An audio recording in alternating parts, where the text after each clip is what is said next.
اجازت نہیں دیتی کہ میں آپ سے لب کشائی کروں.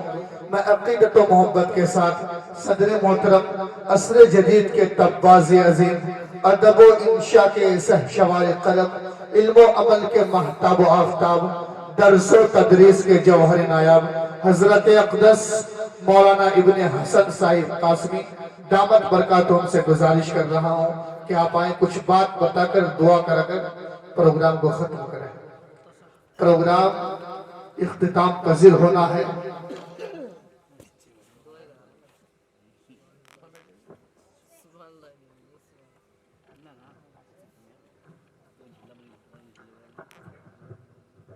کچھ کہنے کا موقع تو نہیں ہے، دعا کا وقت ہے اور وقت بھی قبولیت کا ہے.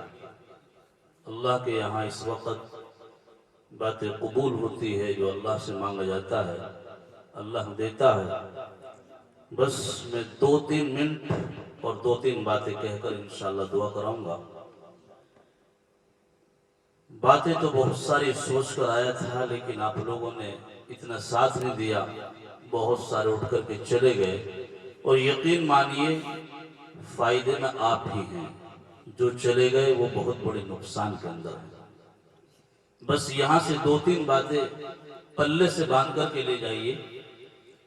زندگی کا گزارا ہر انسان کا ہوتا ہے.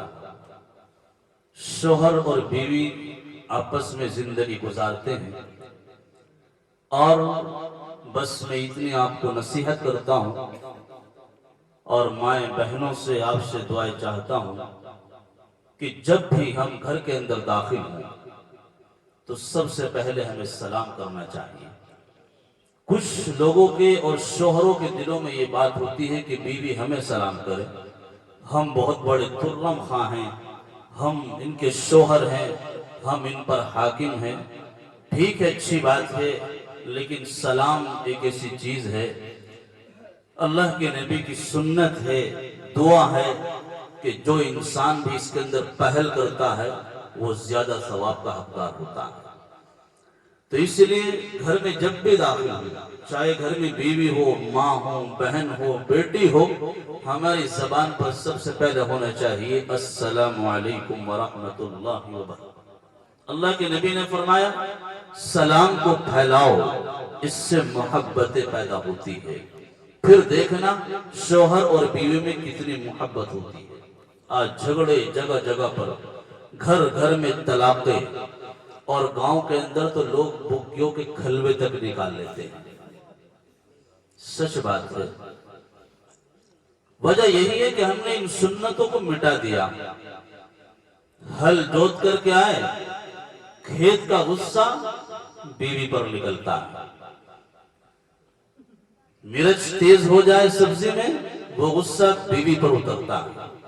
اس لیے میں کہا کرتا ہوں دفتروں کے جھگڑے دفتر میں، کھیت کا جھگڑا کھیت میں چھوڑ کر کے جب گھر جانا چاہیے. ایک جگہ مفتی صاحب نے یہی بات بتلائی تو ایک بڑے میاں نے اس پر عمل کر لیا. عمر زیادہ تھی، گھر جا کر سلام کیا تو کہنے لگے آ کر کے مفتی صاحب سے اگلے دن، مفتی صاحب کیسی بات بتائی کہ کیوں؟ میں نے جب گھر جا کر سلام کیا تو ہماری بڑھیا نے یوں کہا جاؤ تمہارے ساری زندگی یوں ہی گزار دی، اب سلام یاد آ گیا. تو یہ ہنسنے کی بات نہیں ہے، بلکہ عمل کرو گے انشاءاللہ فائدہ نظر آئے گا. آپ کل ہی سے عمل کیجیے گا اور آپ دیکھو گے جب شوہر اور بیوی دونوں آپس میں ایک دوسرے کو دیکھ کر کے مسکراتے ہیں تو ہم نے یہ بھی کتاب کے اندر پڑھا ہے عرش پر اللہ ان دونوں کو دیکھ کر کے مسکراتا ہے. جب یہ مسکراہٹ چہرے پر ہوگی انشاءاللہ محبت خود بخود ہوگی، جھگڑوں کی نوبت نہیں آئے گی، طلاقوں کی نوبت نہیں آ سکتی. اور جیسا کہ یہ شعراء ہیں، قاری امتیاز صاحب، رفیع بھائی، دیگر شعراء بیچارے بڑے بڑی راتوں کو گھر جاتے ہوں گے، کئی 2 بجے 3 بجے. ان کے لیے تو بڑی اہم بات ہے داخل ہوں، سلام کریں. فراق، جدائی کی کوئی نہ کوئی گھر کے اندر انتظار کرتے ہوں گے، کرتی ہوگی، تو ان کے لیے بھی میرا پیغام ہے. دوسری چیز، گھر کے اندر جب جائیں اگر کوئی چیز راستے سے خرید کر کے لے جائیں، مٹھائی ہو، پھل فروٹ ہو، اور وہ دسترخوان پر لے جا کر کے رکھیں اور بیوی کے منہ میں ڈالیں یا بیوی شوہر کے منہ میں ڈالیں، یاد رکھیے گا اس سے اتنی زیادہ محبت ہوتی ہے دونوں کے درمیان، واقعی جھگڑوں کی نوبت نہیں آ سکتی۔ مولانا پیر ذوالفقار بہت بڑے بزرگ ہیں پاکستان کے، وہ کہتے ہیں میرے پاس ایک شخص آیا، کہنے لگا جی بیوی کے ساتھ نہیں بننے، جدائی کی کرا دو۔ مولانا نے کہا ایک نسخے پر اور عمل کر کے دیکھ لیجئے، تو انہوں نے یہی نسخہ بتایا۔ چند دنوں کے بعد پھر آیا، کہنے لگا مولانا جب سے آپ کے بتائے ہوئے نسخے پر میں نے عمل کیا ہے، دوبارہ زندگی ایسی بن گئی جیسا کہ ابھی کل ہی شادی ہوئی ہو۔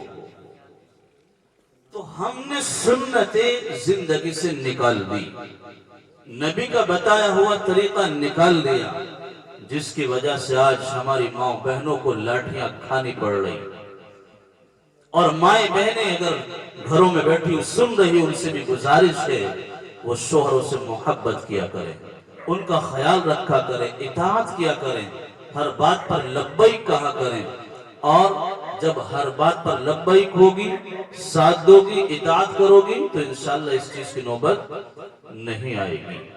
تو یہ ہے نمبر 1 سلام کرنا، نمبر 2 گھر کے اندر مسکراتے ہوئے داخل ہوا کرو، یہ بھی سنت ہے۔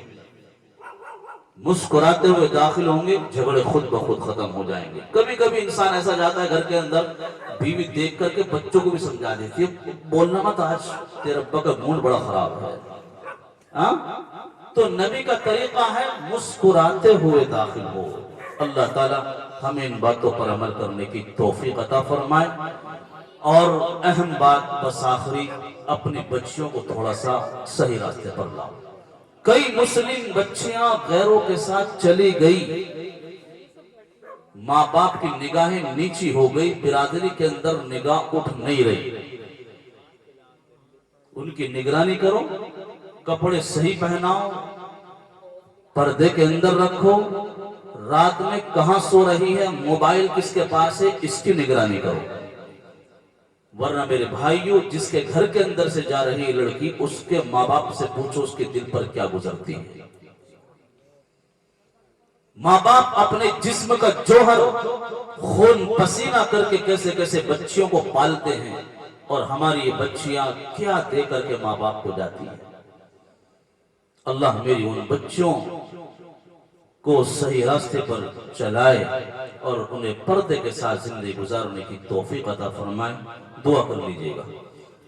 الحمدللہ رب العالمین، اللہم صلی علی سیدنا مولانا وبارک وسلم، ربنا لا تجعلنا فتنة للقوم الظالمين ونجنا برحمتك من القوم الكافرين، اللهم لا تسلط علينا من لا يرحمنا، اللهم انصر الإسلام والمسلمين، اللهم أعز الإسلام والمسلمين، اللهم انصر جماعة الموحدين، اللهم انصر عساكر المسلمين، ربنا آتنا في الدنيا حسنة وفي الآخرة حسنة وقنا عذاب النار۔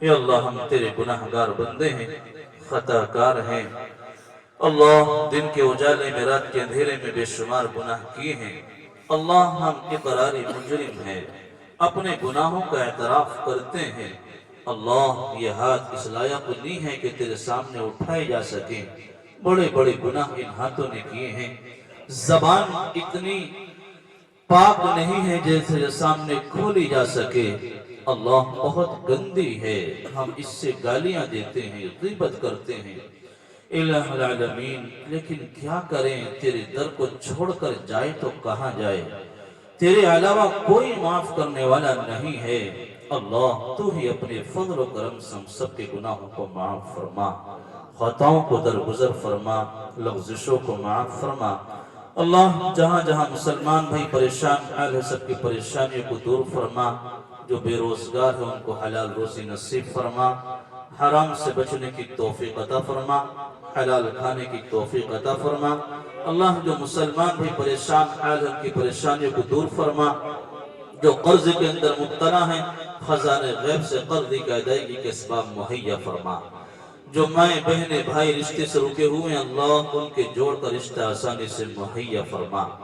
الہ العالمین، دنیا کے اندر جہاں جہاں شریعت کی دھجیاں اڑائی جا رہی ہے، جنازے سنتوں کے نکالے جا رہے ہیں، اللہ انہیں صحیح سمجھ نصیب فرما، صحیح سمجھ نصیب فرما۔ اللہ، ہم آج قبرستان میں جاتے ہیں، دفنانے کے لیے پہنچتے ہیں، مردہ ہماری نظروں کے سامنے ہوتا ہے، اللہ اس وقت بھی ہم قبروں کے پاس قبرستان میں زبان سے ہنستے ہیں، ٹھٹے مارتے ہیں۔ اللہ، اس منظر کو دیکھ کر کے تو ہمیں ڈر لگنا چاہیے تھا، عبرت حاصل کرنی چاہیے تھی، آنسو آنکھوں سے جاری ہو جانے چاہیے تھے، لیکن ہمارے دل اتنے سخت ہو گئے، ہم قبرستان میں جا کر کے بھی ہنستے ہیں۔ اللہ، ہمیں عبرت حاصل کرنے کی توفیق عطا فرما۔ قبریں ٹوٹ گئی، اللہ بیٹھ گئی، تختے ختم ہو گئے، ان قبروں کو دیکھ کر کے ہمیں عبرت حاصل کرنے کی توفیق عطا فرما۔ اللہ، ایک دن ہمیں بھی وہاں جانا ہے، اللہ اس دنیا کو چھوڑنا ہے، مرتے وقت کلمہ نصیب فرمانا، خاتمہ بالخیر فرمانا۔ جتنے لوگ یہاں بیٹھے ہیں اللہ یقیناً ان کے گھر والوں میں سے، رشتہ داروں میں سے، اعزا و قربا میں سے، ہمارے استادوں میں سے جو بھی دنیا سے جا چکا ہے، عذاب قبر سے سب کی حفاظت فرما، جنت الفردوس میں علیہ السلام مقام نصیب فرما۔ یا اللہ، جتنے لوگ یہاں بیٹھے ہیں یقیناً کہ دلوں کے اندر کوئی نہ کوئی تمنا ضرور ہوگی، میں نہیں جانتا لیکن تو اس کو جانتا ہے، تو لوگوں کے دلوں کے حالات جانتا ہے، سب کی جائز تمناؤں کو پوری فرما۔ مائیں بہنیں جو دعائیں کر رہی ہیں اللہ ان کی دعاؤں کو بھی قبول فرما، جن کے ہاں شادی ہے شادی کے اندر خیر و برکت نصیب فرما، پریشانیوں سے محفوظ فرما۔ اللہ، ہم نے اپنی شان کے مطابق مانگا ہے تو اپنے شان نصیب فرما۔ پیغمبر خدا صلی اللہ علیہ وسلم کے صدقہ طفیل میں ہم سب کی دعاؤں کو قبول فرما۔ صلی اللہ تعالی علی خیر خلقہ محمد وعلی آلہ واصحابہ اجمعین برحمتک یا ارحم الراحمین۔